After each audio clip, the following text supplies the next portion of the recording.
Welcome, everyone. My name is Robin Elander. I'm the Executive Director for Downtown Santa Barbara, an organization that supports and promotes over 1,300 businesses in the Santa Barbara Downtown District. We've been doing this Downtown Spotlight in collaboration with the Santa Barbara Independent for quite a number of months now, and the purpose is to highlight different business owners each week. So my partner in crime, co-host, is Matt Kettmann, a senior editor at the Santa Barbara Independent. And we have two amazing guests, and I will let Matt introduce them. Thank you so much for joining me again this week. Thank you, Robin. It's good to be back. I took a week or so off from doing this, and here I am again talking about food and restaurants, which is what I mostly cover for the Independent these days. I've been there for 20 years and also with Wine Enthusiast magazine for 7 years or so. And food and wine and drinks are my expertise these days, which is not a bad gig. And it's always fun to meet new people and hear new stories. Today, we have a cool show about essentially Asian restaurants, almost I would say kind of modern Asian restaurants in downtown Santa Barbara.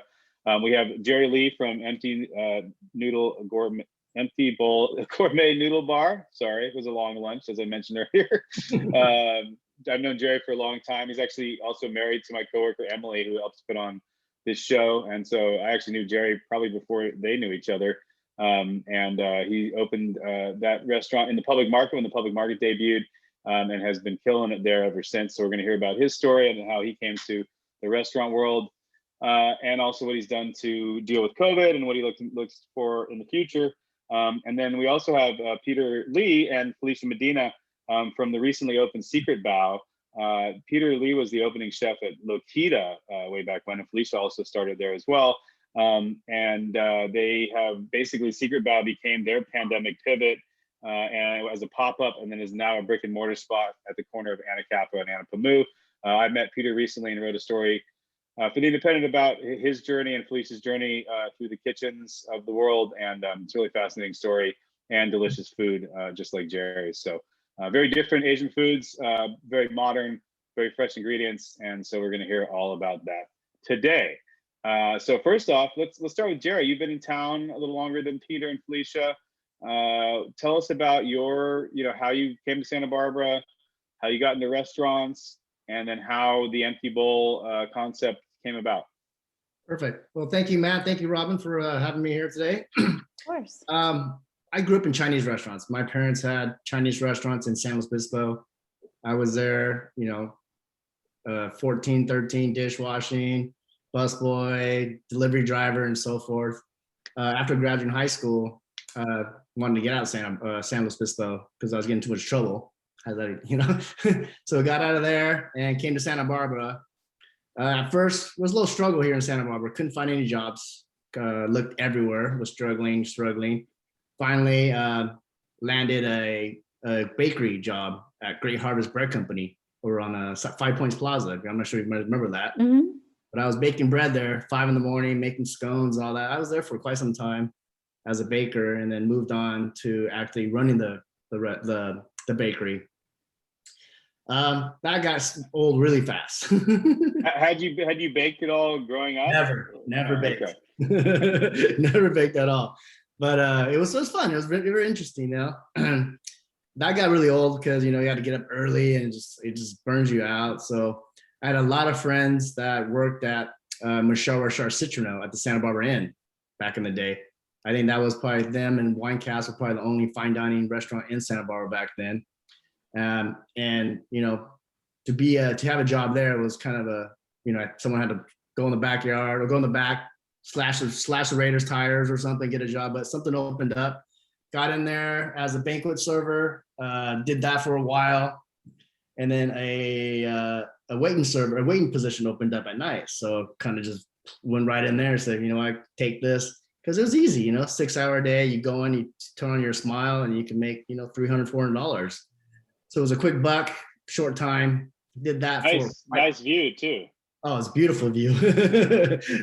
Not anymore, but it was back then. That was a really good view. I remember they had the huge windows overlooking Cabrillo at Milpas there, and yeah, it was like a 180 view. It was nice. So we did that. I did that for a while, and slowly kind of moved my way through that and become a sommelier and become actually restaurant manager there after the manager left. And then that, I think, closed, it was kind of going downhill. Michelle Richard was kind of like leaving. He was in DC quite some time, and that closed the door. And that's when Santa Cita Ranch was going to re-amped up and get already open after Ty Warner spent, $200 million on renovations. I went and applied as I want to be a server because I didn't want to manage because that was just too stressful for me. But the food and beverage director back then said, you know what, I don't have a waiting job, but I got a manager job for you. I was like, okay, whatever.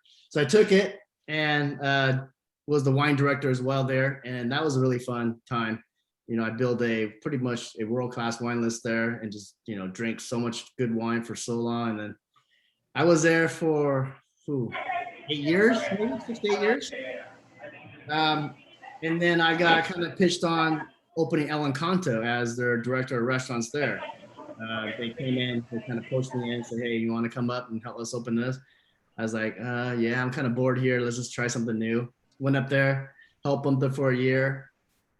And meanwhile, you had built, you mentioned it, but at Santa Cita Ranch, you built what became a Grand Award winner from Wine Spectator. I mean, it was one of the top wine cellars in the world, and was that way until the mudslide kind of wiped it out. And they've been building it back up. They had to dump all that wine that I bought. So there was a lot of good stuff in there. Yeah. It's kind of sad because, but he was getting more money, I think, on insurance and all that stuff. So they were. No, I heard the stories. They had to pour it out in front of the insurance adjuster. That's so horrible. Crazy, like $10,000 of worth, like one bottle of wines, like DRCs, everything. It was. My! What a story. Yeah. So I went to El Encanto and kind of, helped open that property. Meanwhile, at that time, I was kind of like, wanted to start my own thing. And that's when I knew Marge from Santa Cita Ranch, and I knew that she was opening a public market. Okay. I reached out to her, say, hey, Marge, I'm interested. I want to do, I want to do some Thai food, some noodles. He's like, I don't have nothing open for you. All the spaces are taken care of. All spoken for. I still remember the day I was at the music in the park on a Thursday night.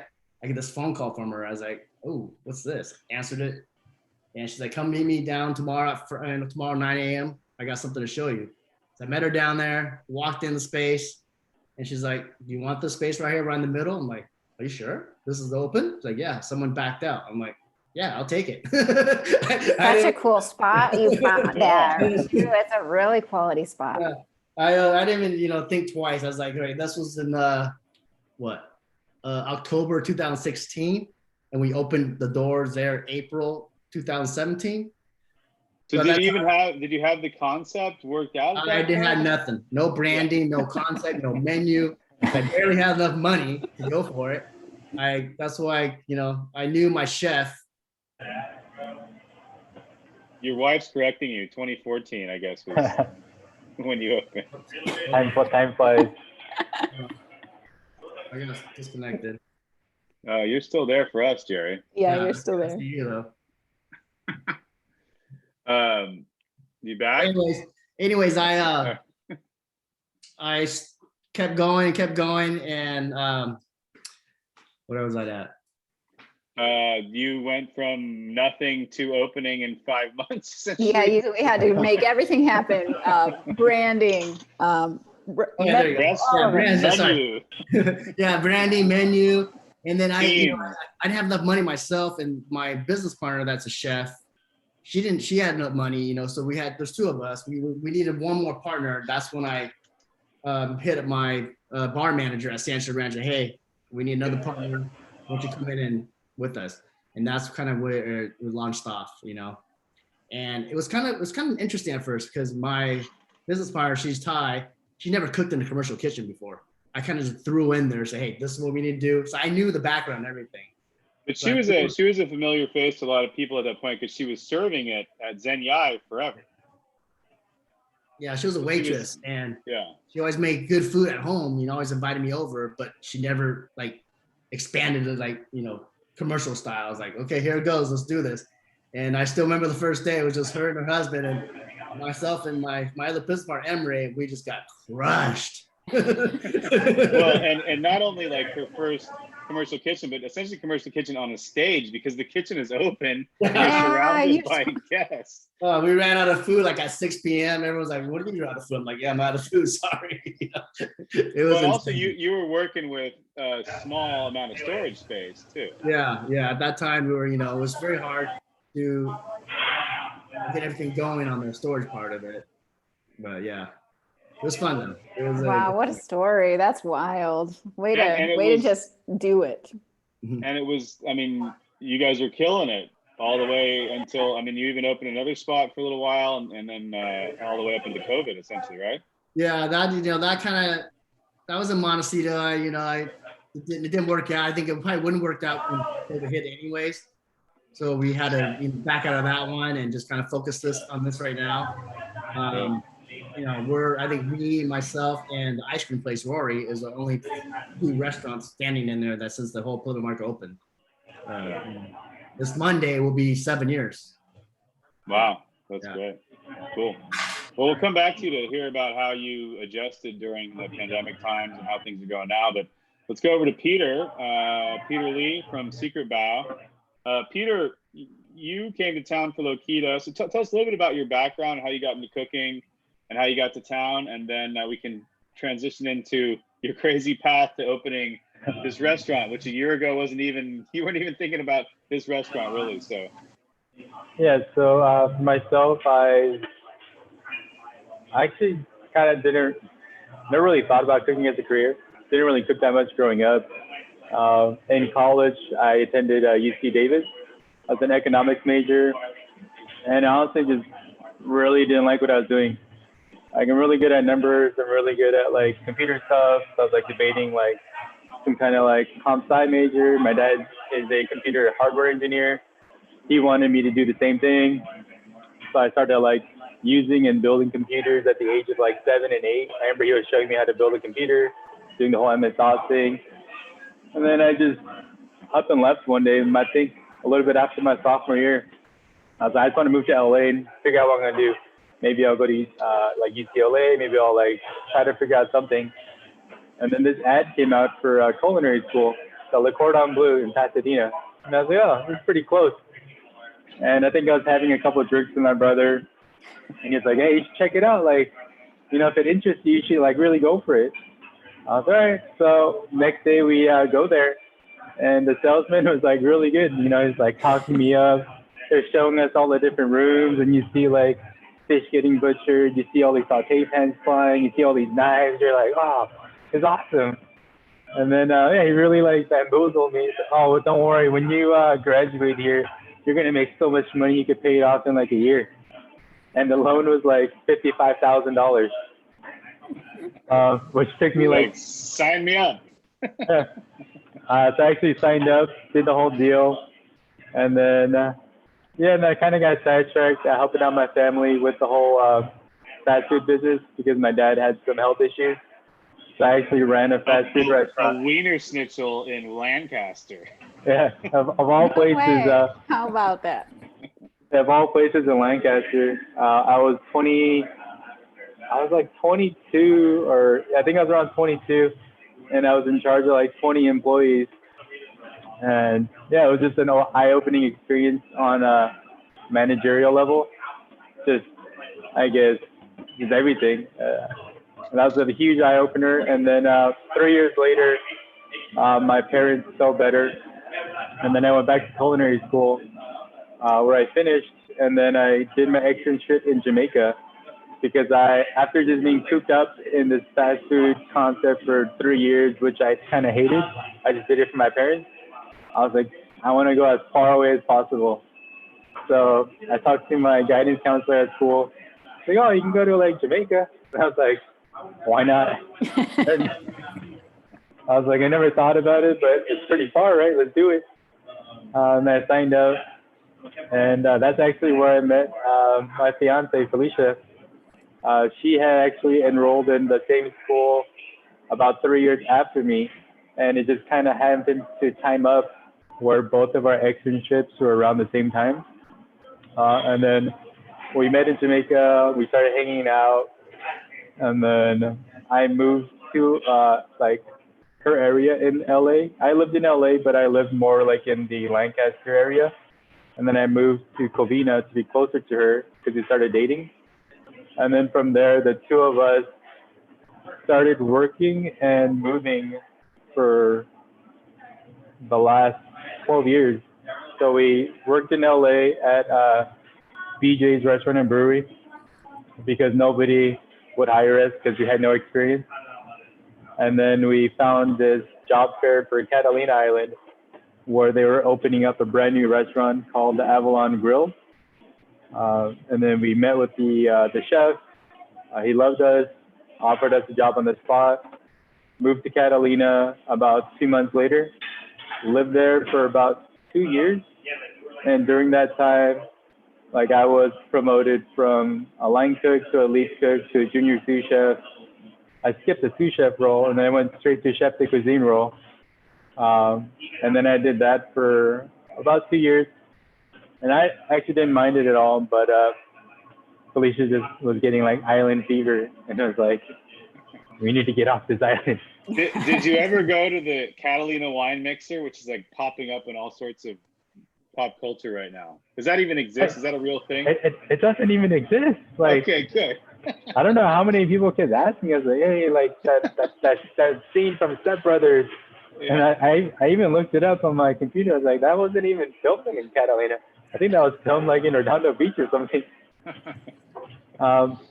Yeah, so we worked there, and then one or two of the chefs who were kind of our mentors there, we just talked to them like, dude, I think we've pretty much done as much as we can on Catalina for where we're at. We need to learn. I was just at a threshold where I was in charge of the kitchen, and I shouldn't have been. I just, like, logistically, numbers-wise, all that stuff was fine, but the food just wasn't good. And it's kind of like one of those eye-opening things where you're in charge, you have full control, they give you the keys. And I just looked at the food one day and I was like, I hate the food here. I just don't like it, but I don't know how else to do this.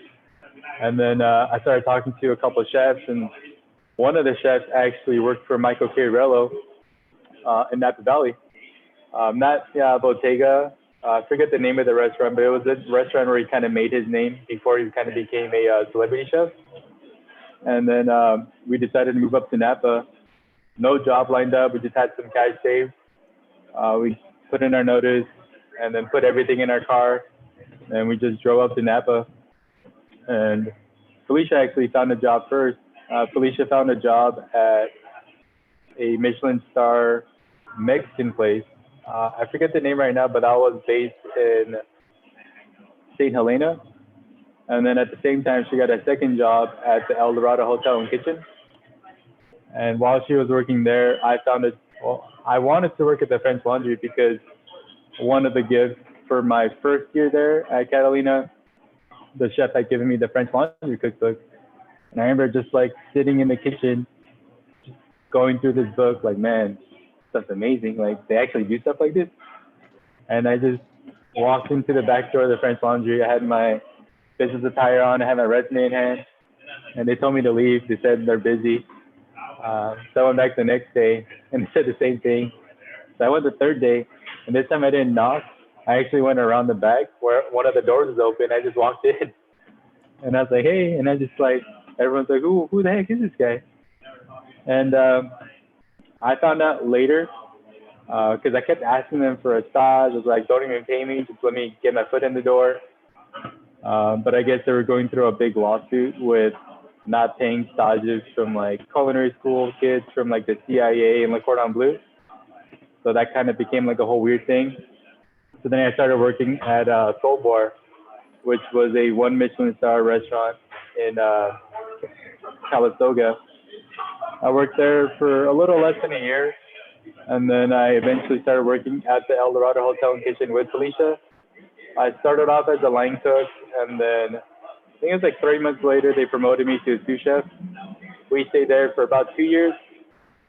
And then both of our family had some health issues, so we both moved back down to LA. where Felicia started working at the Montage for Scott Conan at Beverly Hills. And then I started working for Nancy Silverton at Osteria Moza. And then I also later worked at Gusto, which is a 30-seat restaurant. And then after that, we were there for about 2 years, a year and a half, 2 years. And then I had kind of chosen the last couple places we moved at. So then Felicia kind of had pretty much the voice and where we wanted to move. So we moved to Vegas. Felicia started working at Jaleo for Jose Andres, a Spanish restaurant, which is kind of how we knew about Spanish food because we didn't know about it before. And then I just wanted to work at the nicest restaurant I could. So then I actually got a job at Guy Savoy at Caesars. But then they had some weird thing where they hired me, but I wouldn't start until 2 or 3 months later. So during that time, I kept staging around. And then I staged at Joe Robuchon at the MGM Grand. And after my first stage there, the executive chef, Claude Latohic, who had been there for 12 years, pulled me aside and was like, hey, I like you. Why don't you work here? And I was like, no, I'm just staging. I'm not looking for a job. I'm going to go work at Guy Savoy for Matthew. And he's like, well, in his words, not mine, he said, well, who the heck is this Guy Savoy guy? Everybody knows Joe Robuchon, but not many people know Guy Savoy. So who do you want to work for? And he's like a really tall French dude, and he like convinced me, all right, I'll work for you. And that's how I ended up at Robuchon. And then I think it was like about a year to a little over a year that I was working there, that Sherry and her right-hand man, Craig, called me. They were like, we're having a really hard time finding an executive chef for this new Spanish concept. We'd love to talk to you. And then they called me, convinced me to come out, check it out. We came out. Felicia and I both kind of fell in love with this area. It was my first time in Santa Barbara. I lived in California. We're getting the whole play-by-play. This is amazing. And then that's kind of how we came to be. And after talking to Trey and Sherry, they just convinced us to move out here. And now we've been here for 5 years. And you thought you'd be here initially for like a couple years, right? And you ended up, you're still here. I thought it was going to be like 2 years. And then honestly, I wanted to move to New York. Just because most of the chefs that you ever meet, they always kind of like always talk shit, like, where have you worked? And they're always comparing where you worked. And the guys that work in New York would be like, well, it doesn't matter where you worked. It wasn't in New York. And I just wanted to go there and be like, all right, let's see what it's really about. Let's go work in New York. But I don't think that one's going to end up happening. And so you're at Lakita for a long time. But meanwhile, you and Felicia are starting to look around for your own spaces to house your own restaurant, in which you develop an entire concept and even get in on a lease before COVID hit. So tell us about that concept and then what fired up Secret Bow. So we started looking for a space, or at least thinking about it a little bit after the 2.5 year mark. Around the 2.5 year, 3 year mark, we actually talked to Sherry and was like, we just want you to know that if you hear anything around town from realtors, that we're not like trying to go behind your back. We're just trying to do something on our own, different concept. But we just want to be totally straightforward with you. I believe in just being blunt and honest because I think that's just a better way to do things. She kind of was like, okay, well, thank you for telling me. If you do find anything, let me know. I'm more than happy to give you advice. She introduced me to a couple of people. And after looking at about 10 spaces, we finally found one where it kind of met the criteria. The space wasn't too large. The rent was affordable. There was an existing restaurant in there already. So like the hoods and most of like the bones were in there. It just needed to be like cleaned up a little bit. That was the old Downey space. So the roof space So it's like a historic fine dining restaurant in Santa Barbara, basically, too. Exactly. And then we kind of wanted to bring back that fine dining scene there because I know Ruth was, I'd never been there, but from what I heard, the food wasn't like fine dining. It's more on the casual side with a lot of like rotisserie chicken.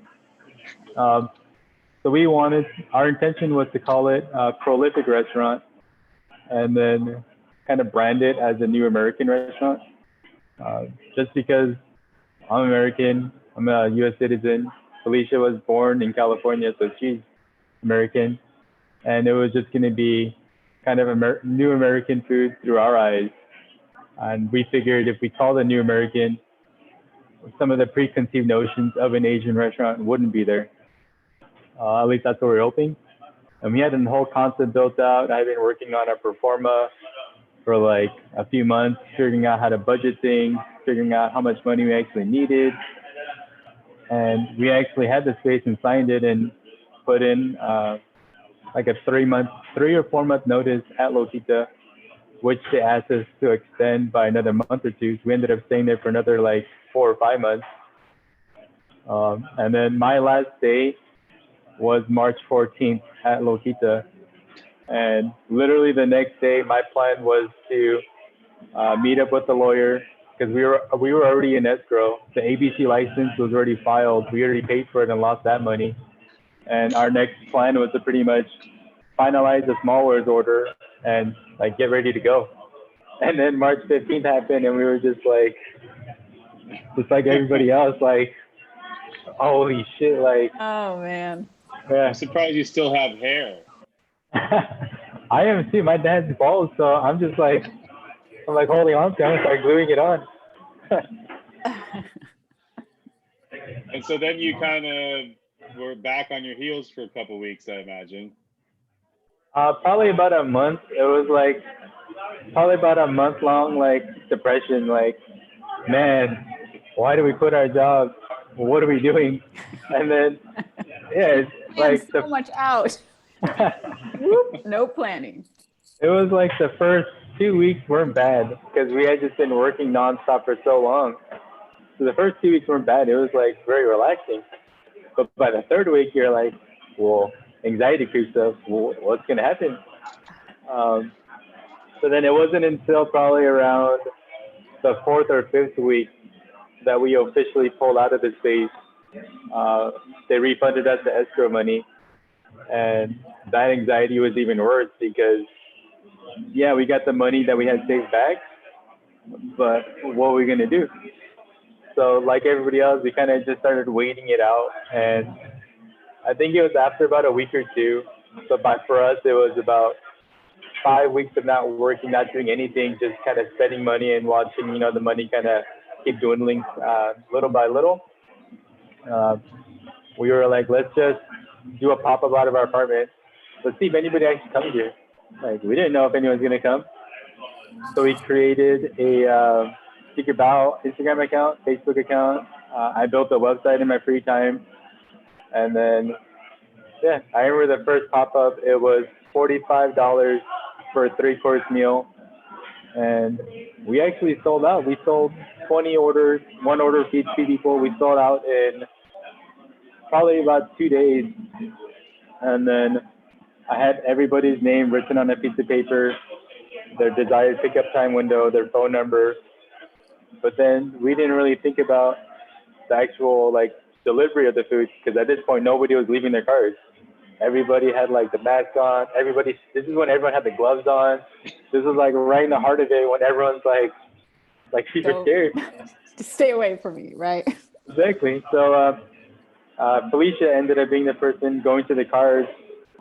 So to make sure that like we follow protocol, Felicia had a mask on, she had a hat on, she had gloves on, and then she was like, I think a lot of people were just like rolling down their back seat window where she would just like put the food in the car and like literally no contact at all. But because it was coming out of our apartment and we lived, that was when we lived on Coast Village Road, right behind the Starbucks. Like it was behind the Starbucks and right next to the China Palace, there's an apartment complex. Some people were trying to figure out where we were, and some people were walking inside China Palace. They thought that we were a pop-up inside of China Palace.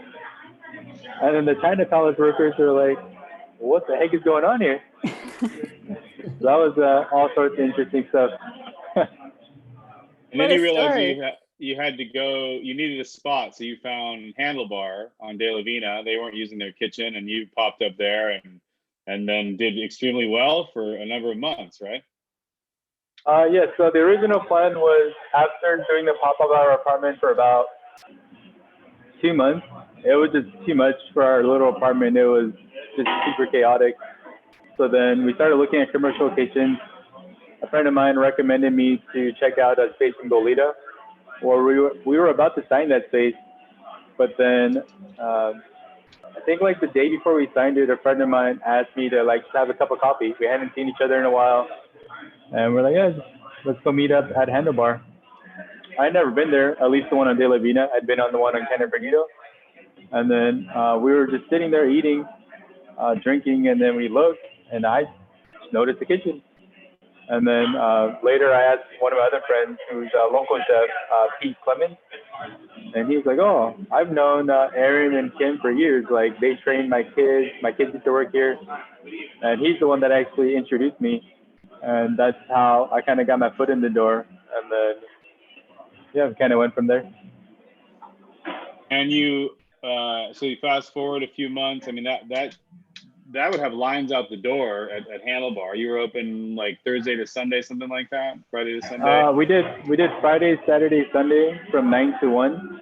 And we did the weird hours from 9 to 1 just because we're pretty much like guests inside like their space, and we didn't want to intrude. So they had changed their pandemic hours. I think they used to be open from 7 to 3 or 7 to 4. And then later on, they changed it to 7 to 1.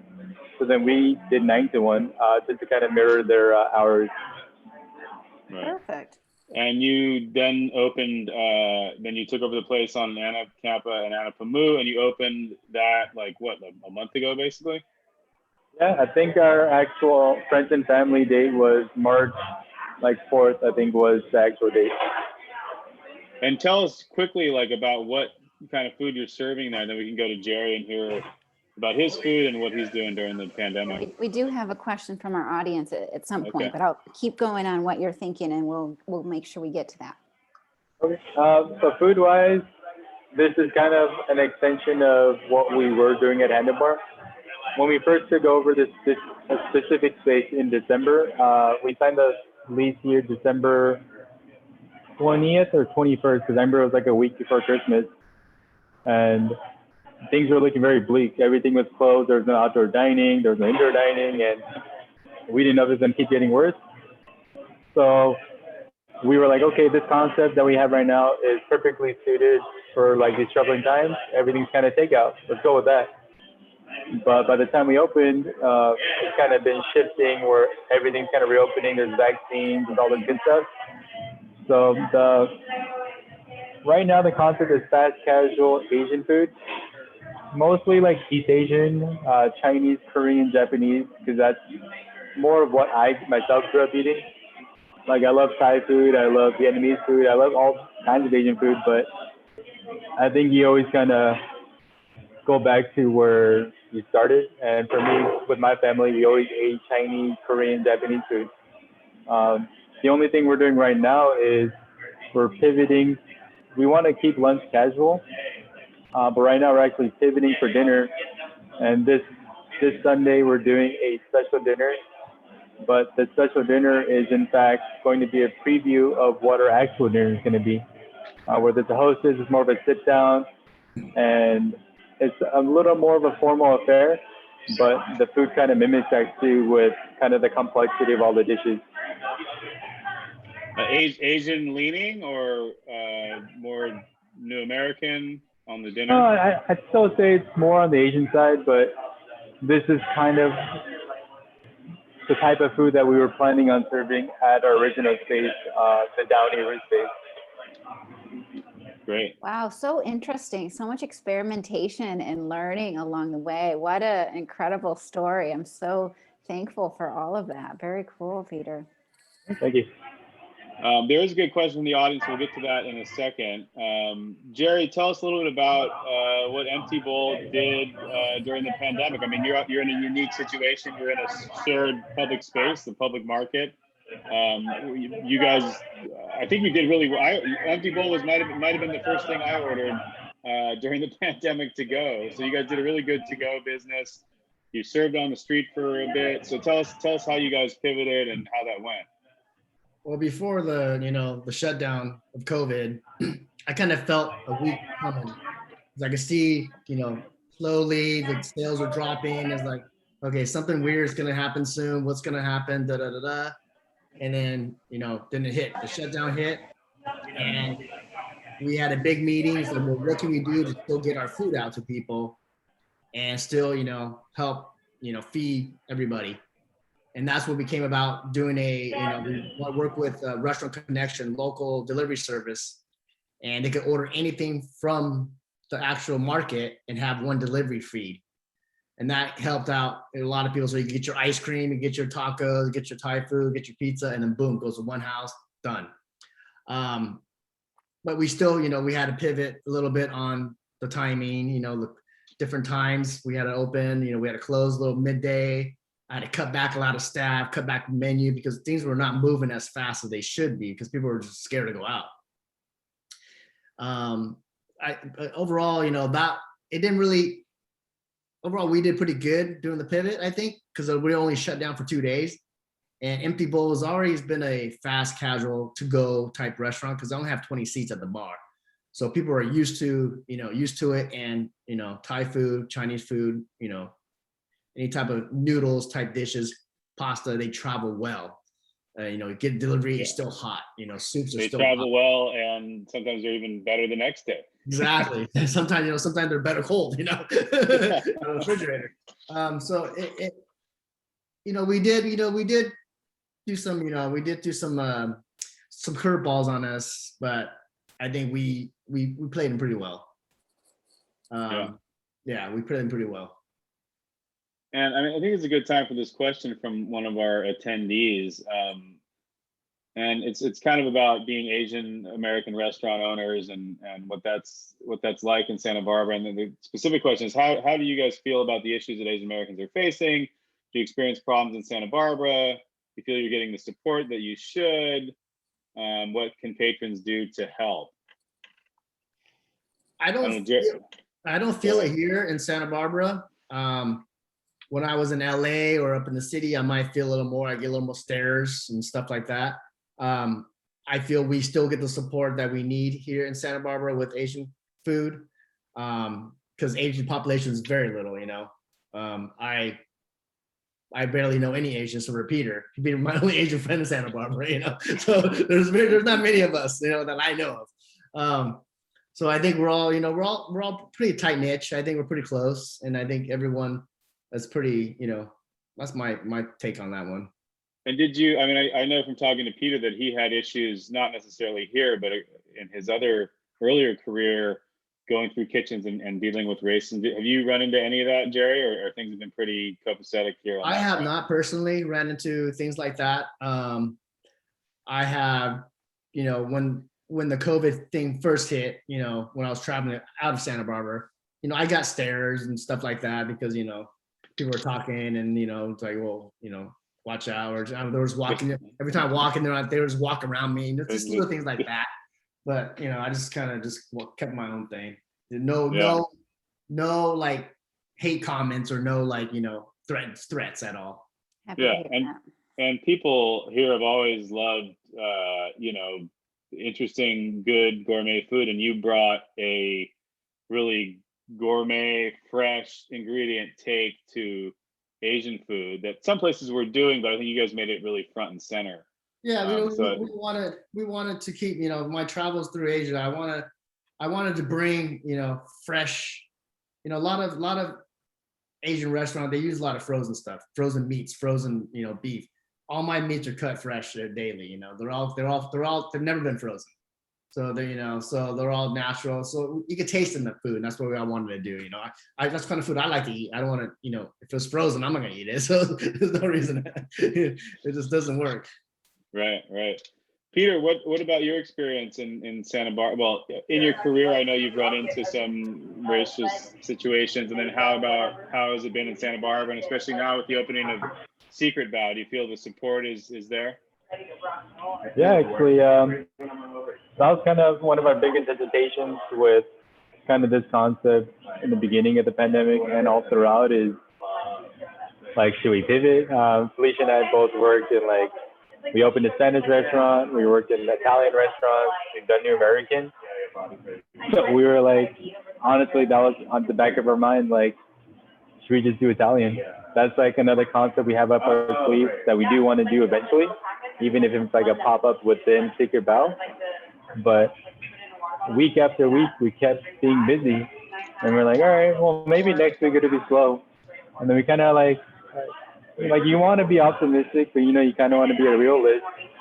But no, like the support has been really amazing, especially the locals, honestly. Like, I know the support at Loquita was fairly strong, but I don't think we had nearly the local support that like we do here at Secret Bow, where we interact with a lot of the people more because we're a smaller team and we keep seeing the same faces. So now like people are like some of the people who buy from us are now like our friends, and they'll send us like Christmas cards, and I'm like, this is awesome. I don't think I ever got to sell Loquita. That's great. I think local support for Santa Barbara restaurants is a very, very big deal. For restaurants to survive here. Especially during the pandemic. If you don't get the local support, it's going to be tough. Well, and I've seen that, especially with like maybe some resort restaurants where they're like, oh, we're just going to bank on the tourists, and you can see from the get-go, you're like, that's not going to work. You have to, there are tourists here. We are a tourist town, but for restaurants to succeed, you need to rely on return weekday visits from the locals, and I know, Jerry, you've nailed that. Sounds like, Peter, you're starting to nail that too. So, Jerry, what are you hoping for the future here? I mean, things are getting better. I got a shot. People are getting shots. I was just down on Victoria Street today, meeting with the people at Olio Bottega. There's people eating out. I mean, it seems like even this week, it was the first time I pulled into that Victoria Street Chapala parking lot and not been able to park in the first 2 rows in like months. So there's clearly people are going out. I mean, what's it feel like downtown as a business owner? I mean, are things warming up? These are warming up for sure. I can see it by the sales. I can see it by, the stuff I'm ordering, how much food I'm ordering. I'm just waiting for that day. I open my bar up and see their smiling faces again, circling the bar, just see it, feel the energy from the people there. I hope they keep Victoria Street closed, because I think that's really awesome. Once the theater starts opening up, that'll be like a little downtown plaza. Get your drink, get your food, then go see a show. From Soho or at the New Vic's across the street. But overall, I think that's what I'm looking forward to. Everybody to come out and just kind of enjoy Santa Barbara again. Back it was. It's been way too long. Yeah. Well, and it is. I mean, with all the outdoor seating, it's actually will be more enjoyable once we can all move around freely and enjoy Santa Barbara like we used to. But now with a lot of outdoor seating, which of all the cities that should have had that before, we're definitely one of them. So yeah, because a lot of restaurants have more seating now than they did before. It's amazing that we didn't have that with our climate before. Just the fact that wasn't so much of a thing. It's amazing, but it's a really new, nice feel to it all. For sure. Yeah. For sure. Peter, you guys, I mean, you have some outdoor seating, obviously, but I don't think you've built onto the street yet. I mean, do you think you might, or what are you doing as far as like seating right now and into the future? Kind of taking it week by week, honestly. So this Sunday is when we're doing kind of our mock dinner service of what we want our future dinners to kind of look like. But we want to do it right. We don't want to like invest all this money into like a street parking lot, but then let's say the demand's not there, or even if the demand's there, we're not able to execute kind of on like kitchen or front of the house level. So we're not really in a big rush. We're just trying to make sure the food quality is how we want it, along with the service, even if that means breaking even or not making as much as we could. We're fine with that because we're not in it for like 1 year and then just like try to make as much and then leave. We're trying to build something like our own brand. So we're trying to like do it as slow as we can in a slow controlled atmosphere. And that's kind of why we're spending the amount of hours that we are. Like Felicia and I pretty much work here every day. I know we're closed Monday, Tuesdays, but we're still here pretty much every day for like 14, 15, sometimes even 16 hours just to make sure that the quality is good. Because I've seen too many places in town open and it's just not right from day one, and it doesn't get any easier. And we just don't want to be, we just want to learn from other people's mistakes. It's kind of what we're trying to do. Right. And do you have aspirations of opening other restaurants? I know it's, you just opened this one, so it's a little early to start talking expansion, but I mean, you have other ideas. I know you've mentioned them. So at some point you're looking to build even a bigger footprint, I guess. Yeah, that's definitely like on the table. That's kind of why we're trying to make sure that our core team is super solid. But like we would love to have at least 2, maybe 3. I don't think any more than that, because I think, at least for me personally, if we had more than that, we would not be able to upkeep the kind of quality and consistency that we want. But then again, it all kind of depends on the kind of team you have, because we're trying to do a lot of things different here, not just from a food standpoint, but kind of from like a weight standpoint, where there's less of a discrepancy between the front and back of the house. So we're just as like creative as we're trying to be with the food, we're also trying to do from the back end. And we're just seeing if it works. Like, it's easy to tell other people that when it's not your money to do things a certain way.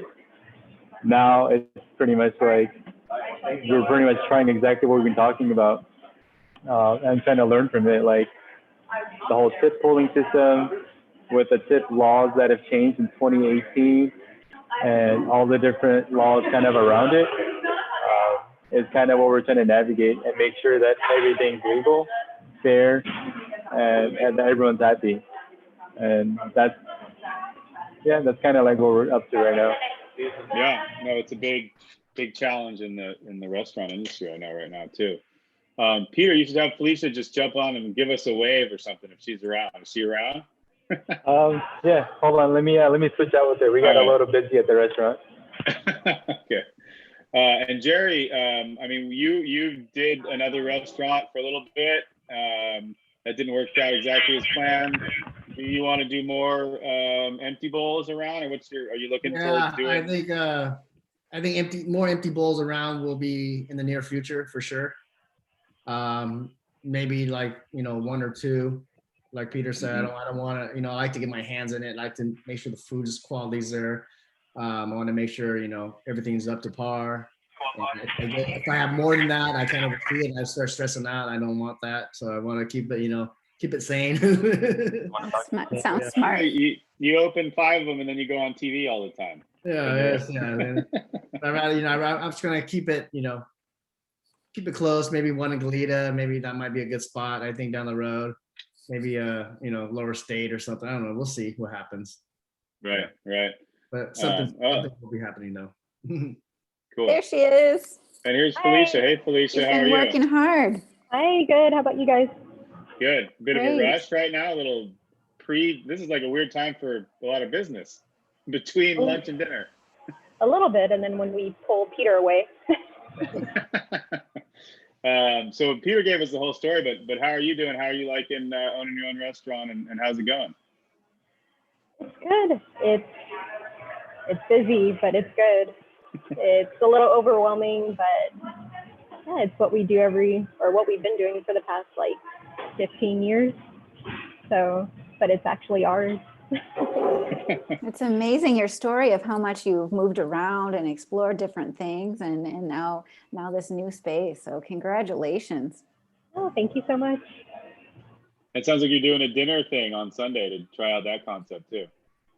Yeah, so we're doing a secret supper on Sunday, just to test out a new style of dinner that we kind of want to do and just see how everything's perceived. And yeah, it's just something a little nicer that we wanted to do for dinner.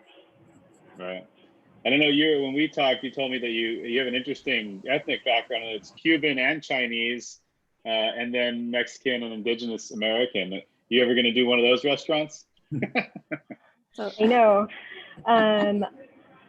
Possibly. I know that there's one Chinese Mexican restaurant, so it's not too far behind. And then there's a Korean Mexican restaurant, so I think it's possible. Yeah, and I've had like Peruvian Japanese as well. I mean, they're pretty cool hybrids, you know. Yeah. And when are you and Peter going to find time to get married?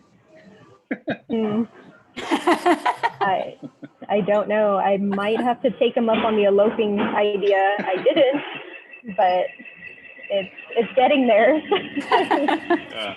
Beautiful. Great. Well, congratulations, and congratulations to you, Jerry, too, for starting a really cool business that has thrived even through the pandemic. And Robin, do you have any more? They've answered all my questions.